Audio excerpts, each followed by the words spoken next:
है तो 2024 लोकसभा चुनाव के लिए बीजेपी ने आगे की रणनीति तैयार कर ली है और ऐसे में पसमानदा सम्मेलन का आयोजन किया जा रहा है।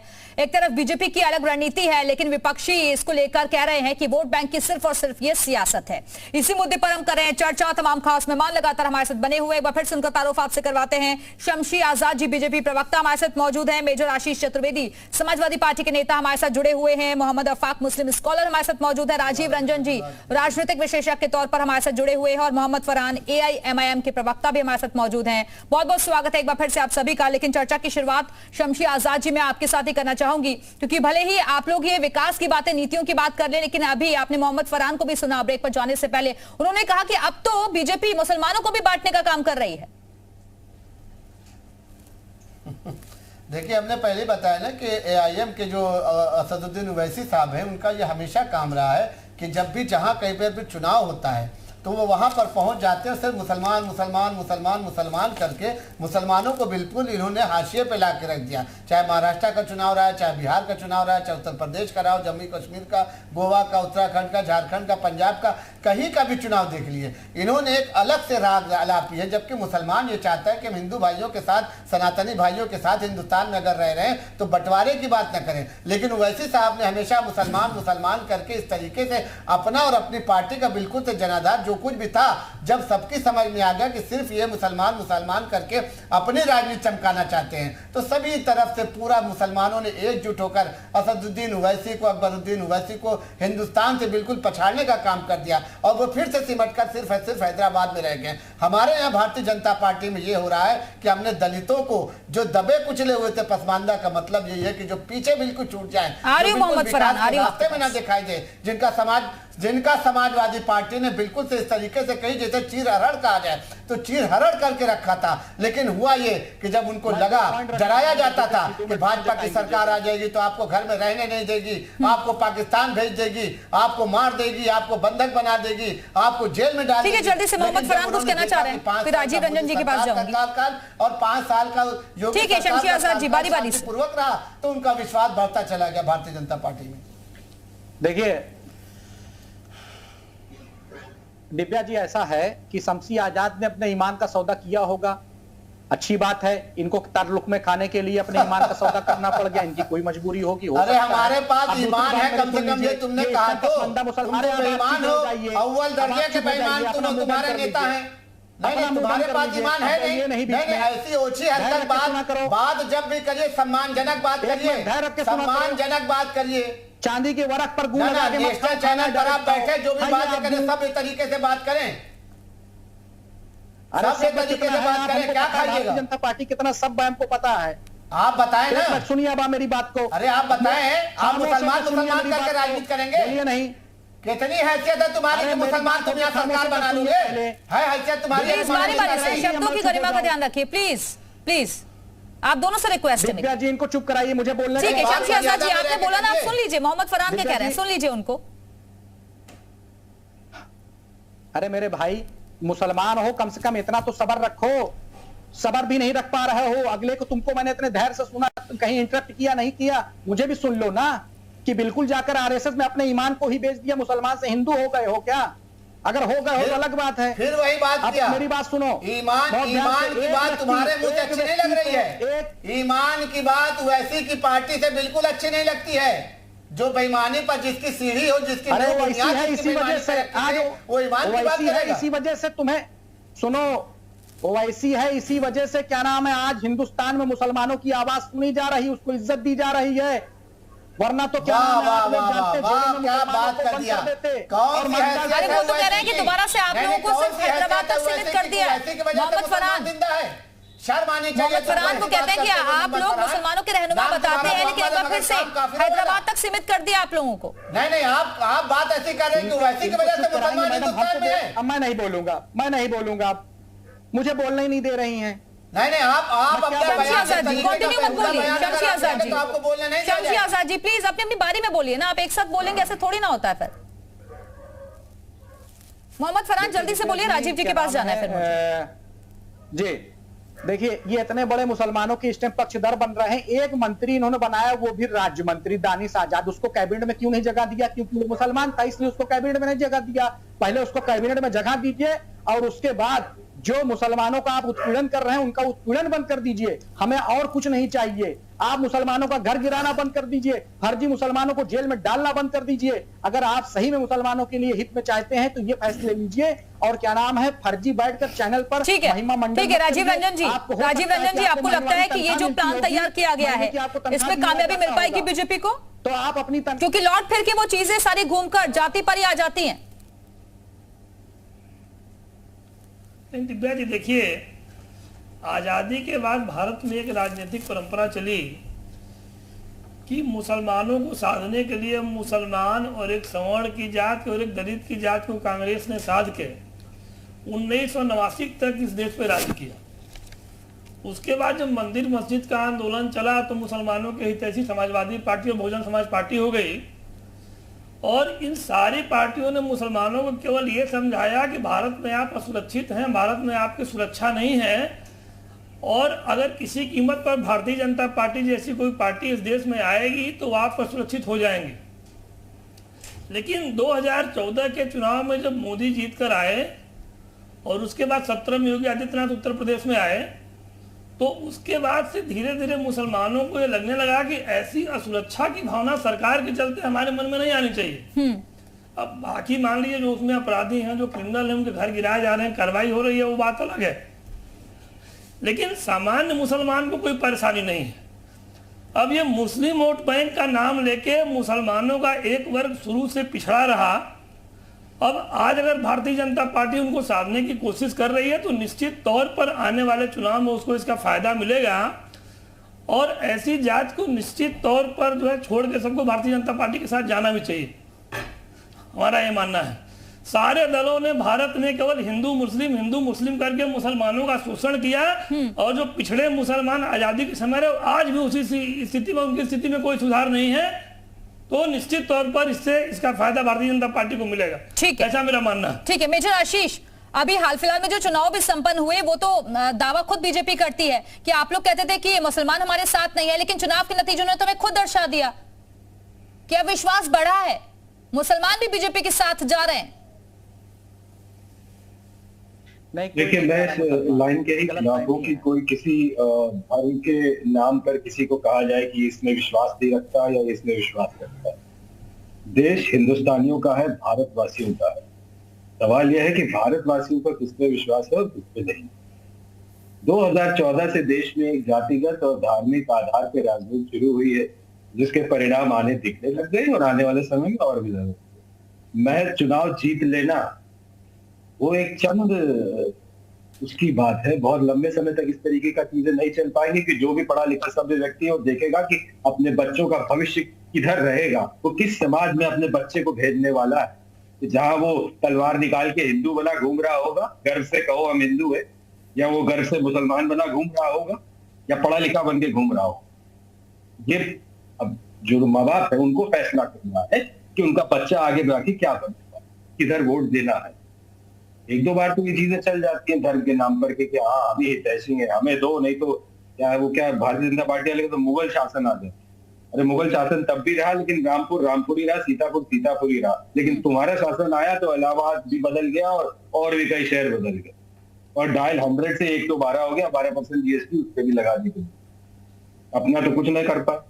समाजवादी पार्टी ने जो भी चीजें बनाई, मेट्रो चलाई, एक्सप्रेस वे बनाए, वो किसी समाज, किसी धर्म के लिए नहीं बनाए, सबके लिए बनाए, सब लोग उसका फायदा उठाते। सोच वो होनी चाहिए। केवल धार्मिक लाभ राजनीति से आप जब धर्म को जोड़ेंगे तो निश्चित रूप से आपको फायदा मिलेगा, लेकिन देश का नुकसान होगा, देश में रहने वाले का नुकसान होगा, ये समझना जरूरी है। लेकिन भारतीय जनता पार्टी ने केवल अपना निहित स्वार्थ देखा है, राजनीति में धर्म को जोड़ा है और उसका फायदा उठाया, काम और कहीं कुछ भी नहीं किया है। आज कभी भी किसी इनके बूथ अध्यक्ष से राष्ट्रीय अध्यक्ष को सुन लीजिएगा, उसको बात बताने के लिए आजाद जी को दिखाइए एक बार। शमशी आजाद जी, दिव्या जी 2 मिनट बोलने का मौका दीजिएगा। दिव्या जी देखिए, आशीष आ रही उसके बाद आ रही मोहम्मद फरहान आपके पास। का आपको अंदाजा इस तरीके से आप इनकी मानसिकता का अंदाजा लगा सकते हैं कि इनके राष्ट्रीय अध्यक्ष जब 4 चुनाव लगातार हार जाते हैं, उसके बाद भी अहंकार इस तरीके का है कि मंच से बड़े नेताओं को इन्होंने तिरस्कृत कर दिया। आज तक इन्होंने किसी बड़े नेता का आशीर्वाद नहीं लिया। और ये समाजवादी पार्टी तो बहुत पहले धरातल में चली थी। हम लोग तो इसको समाजवादी पार्टी कहते ही नहीं, क्योंकि इसमें कभी शिवपाल यादव हुआ करते थे, मुलायम सिंह यादव हुआ करते थे, जिनेश्वर मिश्रा जी हुआ करते थे, तब ये समाजवादी पार्टी हुआ करती थी। आज ये सिर्फ और सिर्फ अखिलेशवादी पार्टी है और अखिलेशवादी पार्टी का अस्तित्व लगातार समाप्त होता जा रहा है। जो कुछ था वो सिर्फ मुलायम सिंह यादव के जिंदा रहते था।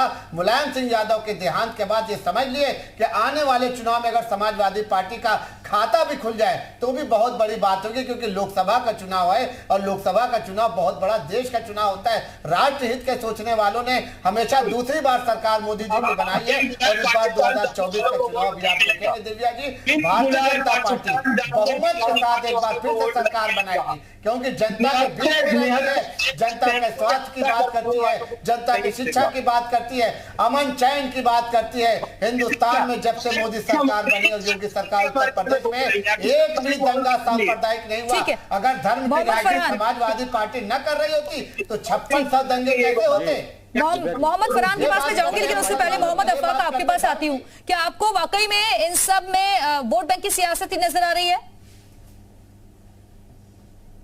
बिल्कुल वोट बैंक की सियासत है, बिल्कुल, मैं पूरी जिम्मेदारी से कह सकता हूं।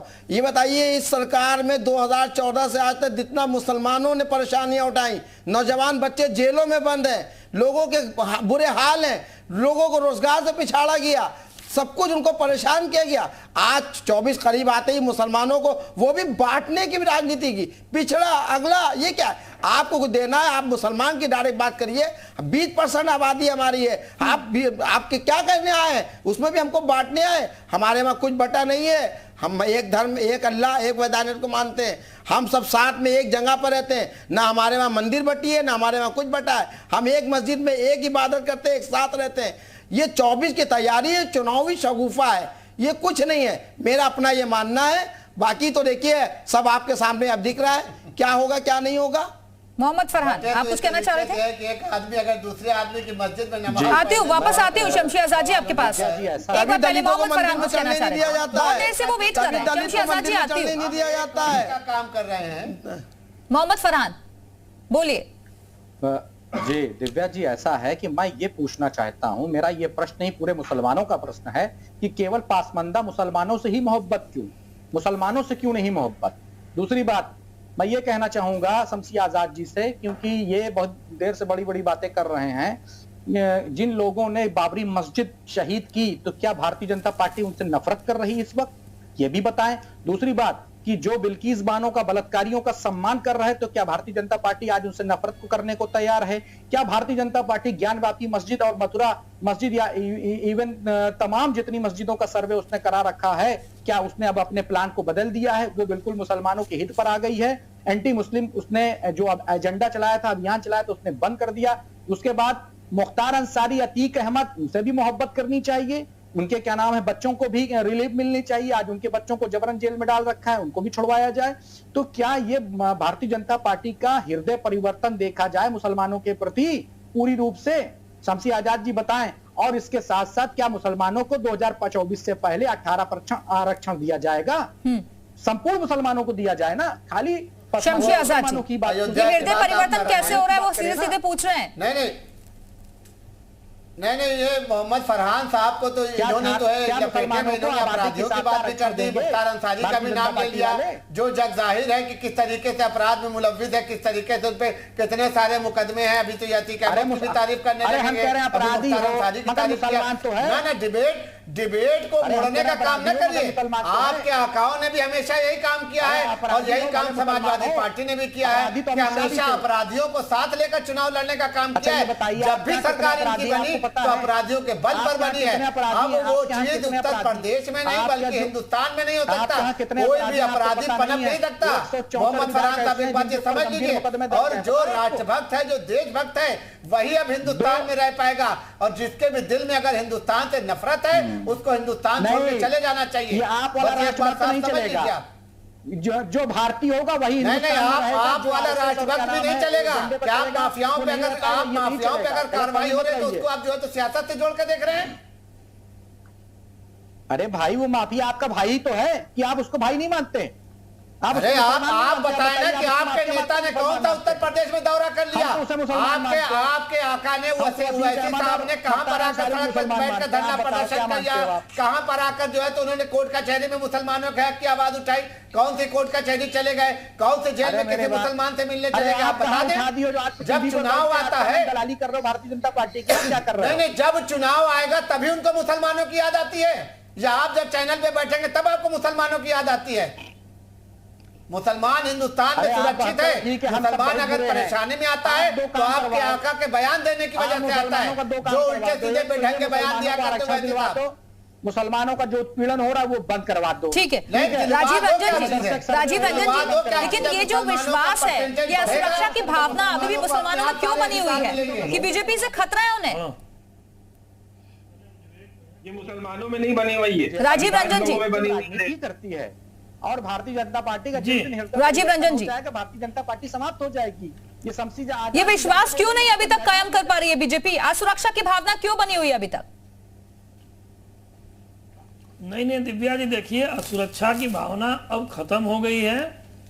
हमारे जो दो नेता अभी बोल रहे थे, मोहम्मद अफाक जी और ये जो दूसरे फरहान जी, इन दोनों लोगों की बातों में एक सर्व है कि मुसलमान एकजुट हो जाए। जैसे ही हमें बात शुरू करते हैं कि मुसलमान एकजुट हो जाए, वहीं से सांप्रदायिकता की शुरुआत हो जाती है। तो आज मुसलमानों के मन से भय निकल चुका है। पूरे उत्तर प्रदेश में, पूरे देश में कानून का राज है, लेकिन इनको परेशानी इसलिए हो रही है कि अव्यवस्था क्यों नहीं फैल रही है, दंगे नहीं और ये सारे लोग केवल दंगे कराने वाले लोग हैं। दंगा होने से जिन दलों को फायदा होता है उनको फायदा पहुंचाने वाले लोग हैं। उसी पार्टी को नुकसान ज्यादा हो रहा है जो दंगे का। आज मुसलमान एक हो जाए, हिंदू एक हो जाए, ये बात जहां निकल के आएगी वहां सांप्रदायिकता शुरू होगी और दंगे होंगे। बिल्कुल सही। आज भारत का नागरिक अपनी समस्याओं से परेशान है। समस्याओं को जो हर सरकार कर रही है उसमें हिंदू मुसलमान की कोई बात नहीं होनी चाहिए। ठीक है मेजर आशीष, अगर कोई अच्छी कवायद हो रही है, अच्छा काम हो रहा है, जो पिछड़े हैं उनको आगे लाने की चीजें हो रही हैं, तो ये तो बेहतर ही है ना। फिर समाज बढ़ेगा, देश बढ़ेगा, प्रदेश बढ़ेगा आगे।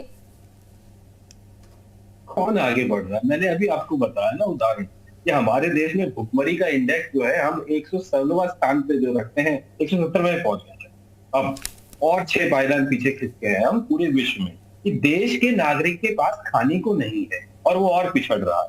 महंगाई आसमान छू रही है और भारतीय जनता पार्टी और मोदी जी के परम मित्र अडानी साहब दुनिया के दूसरे सबसे रईस आदमी बन रहे हैं, क्योंकि सब कुछ तो उन्हीं के लिए किया जा रहा है भारतीय जनता पार्टी द्वारा। दिल्ली का लाल किला हो, सारे एयरपोर्ट हो, मुझे लग रहा है कि ताजमहल भी दे दिया जाएगा उन्हीं को। अरे आप ही रखिए, ये भी आप ही के लिए है और ये देश हित में। तो भारतीय जनता पार्टी ये करे, बाकी चीजें कर क्या, कुछ भी तो नहीं कर रही। एक छोटा सा कमेंट, आखिरी कमेंट 30 सेकंड का, शमशी आजाद जी आपसे।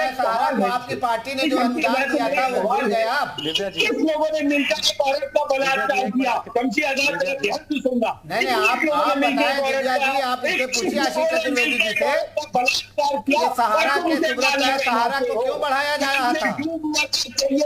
आज अगर हिंदुस्तान का कोई आदमी दुनिया का दूसरे नंबर पे, हम तो चाहते हैं कि पहले नंबर पे वो चला जाए। क्या बात है? आदमी कहलाने के लायक नहीं हो। थोड़ा सा बोला करो, तो ये सोच कर बोला करो कि नेशनल चैनल पर बोल रहे, एक पार्टी के प्रवक्ता बनकर पार्टी की गंदी मानसिकता हर जगह न दर्शाया करिए। 2 मिनट बोलने का मौका दीजिए। तो 24 विजय का प्लान पसमानदा, क्या इसमें कामयाब हो पाएगी बीजेपी? क्योंकि एक तरफ विपक्ष इसको लेकर सवाल खड़े कर रहा है, लेकिन बीजेपी की अपनी रणनीति है ओबीसी के बाद पसमानदा मुस्लिमों को साधने की। बहुत बहुत शुक्रिया आप सभी मेहमानों का हमारे साथ चर्चा में शामिल होने के लिए। तो इसी के साथ ही फिलहाल यहाँ रुकेंगे एक छोटे से ब्रेक के लिए, लेकिन ब्रेक के बाद भी खबरें जारी है। नमस्कार।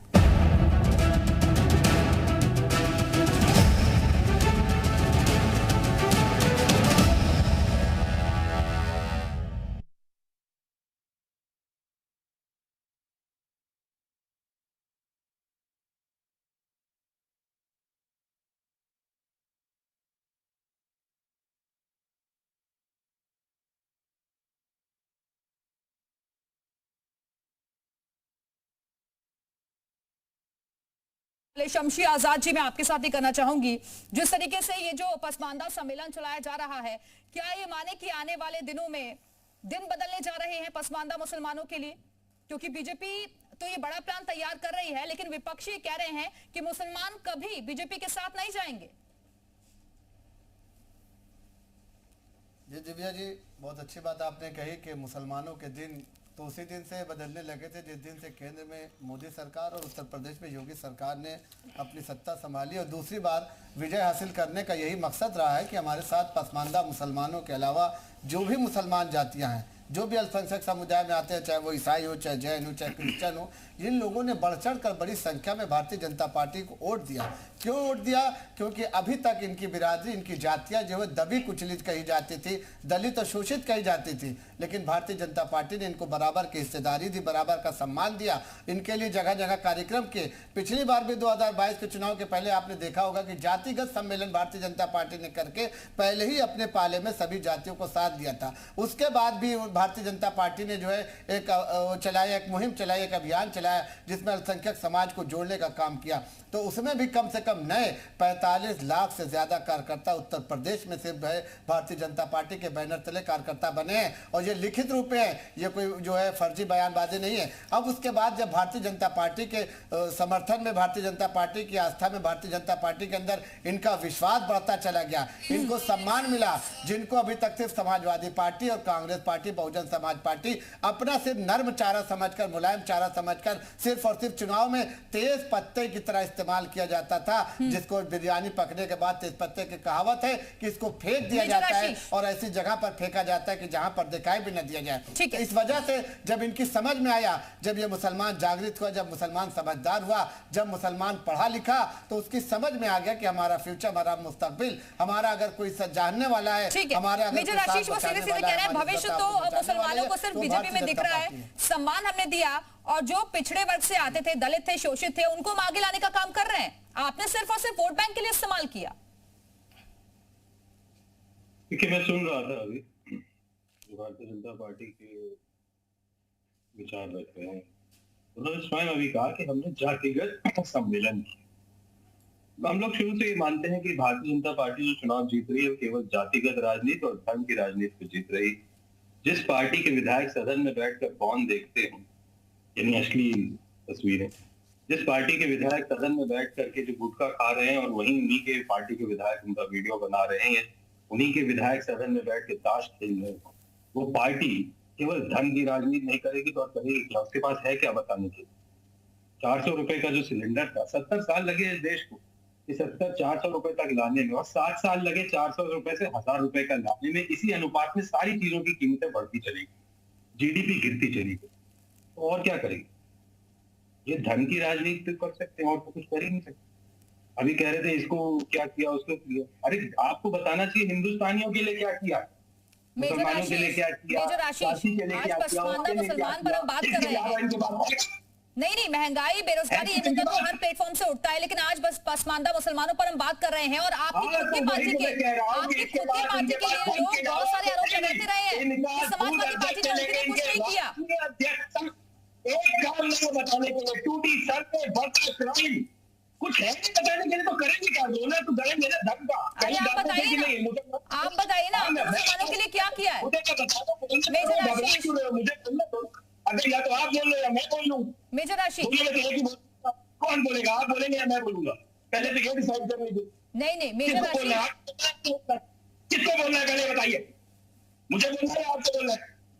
मुझे बोलना है ना, तो मुझे बोलने की जगह पे तो बारी बारी से अपनी अपनी बात रखिए। मेजर आशीष, मेरा सवाल आपसे यही है कि आपके खुद के पार्टी के लोग ही आप लोगों पर आरोप लगाते हैं कि आप लोगों ने मुसलमानों को सिर्फ और सिर्फ वोट बैंक के लिए इस्तेमाल किया, और अब जब ये बीजेपी अच्छा उनकी बेहतरी के लिए काम कर रही है तो फिर ये खलबली क्यों है? बीजेपी किसकी बेहतरी के लिए काम कर रही?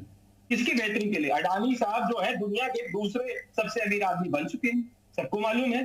और भारत जो है वो हंगर इंडेक्स में यानी भुखमरी में आज कितने पायदान पीछे चला गया, ये भी सबको मालूम है। तो अब बचा क्या बताने के लिए कि भारतीय जनता पार्टी काम किसके लिए कर रही है, किसके लिए काम कर रही है?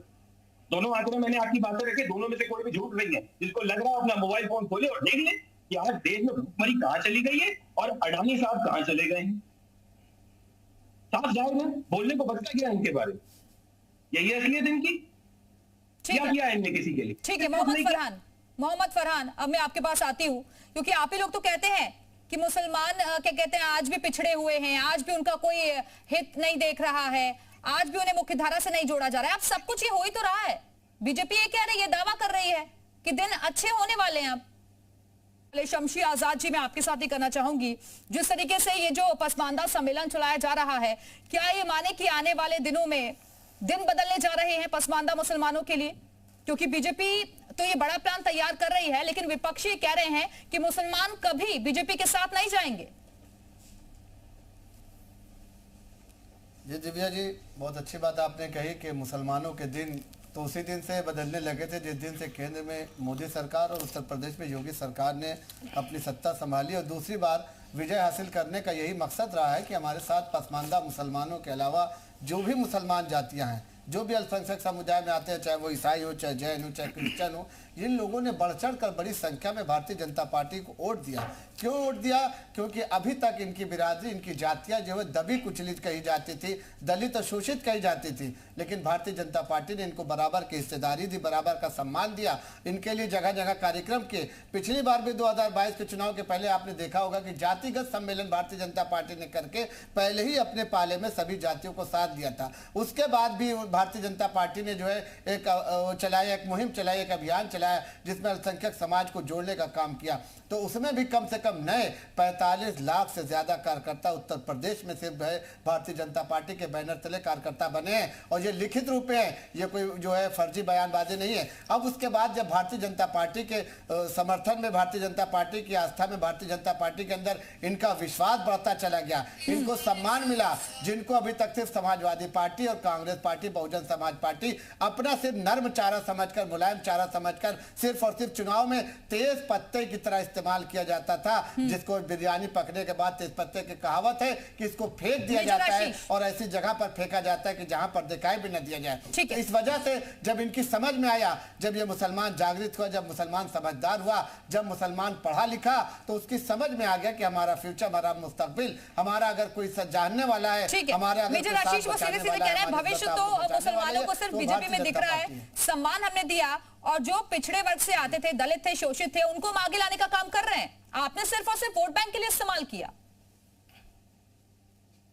देखिए, मैं सुन रहा था अभी जो भारतीय जनता पार्टी के विचार रख रहे हैं, उन्होंने स्वयं अभी कहा कि हमने जातिगत सम्मेलन किया। हम लोग शुरू से ये मानते हैं कि भारतीय जनता पार्टी जो चुनाव जीत रही है वो केवल जातिगत राजनीति और धर्म की राजनीति को जीत रही।